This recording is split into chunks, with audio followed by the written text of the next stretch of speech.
அனைவருக்கும் வணக்கம். இப்போ நம்ம பார்க்க போகிற ரெசிபி சுண்டல் குருமா. குக்கரில் குயிக்காக செஞ்சுடலாம் வாங்க.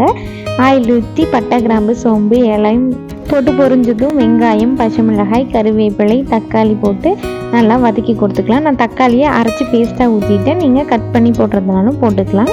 இது எல்லாமே நல்லா வதங்கினதுக்கப்புறமா இஞ்சி பூண்டு பேஸ்ட் ஆட் பண்ணி இதையும் மிக்ஸ் பண்ணி கொடுத்து பச்சை வாசம் போனதுக்கப்புறமா மஞ்சள் தூள், மிளகாய் தூள், கரம் மசாலா, தனியாத்தூள் ஆட் பண்ணி எண்ணெயில் வதங்கி வந்ததும் நம்ம ஊற வச்சுருந்த கருப்பு சன்னாவை ஆட் பண்ணிக்கிறேன். நீங்கள் ஒயிட் கலர் சன்னா கூட யூஸ் பண்ணிக்கலாம், அது இன்னுமே டேஸ்ட் அருமையாக இருக்கும்.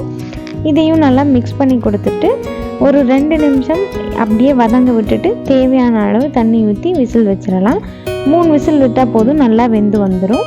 விசில் போனதுக்கப்புறமா தேங்காய், சோம்பு போட்டு அரைச்சி தேங்காய் பேஸ்ட் ஆட் பண்ணி நல்லா கொதிக்க விட்டுட்டோன்னா ரெடி. நீங்களும் இதே மாதிரி செஞ்சு பார்த்துட்டு எப்படி இருந்ததுன்னு கமெண்ட்டில் சொல்லுங்கள். தேங்க்ஸ் ஃபார் வாட்சிங்.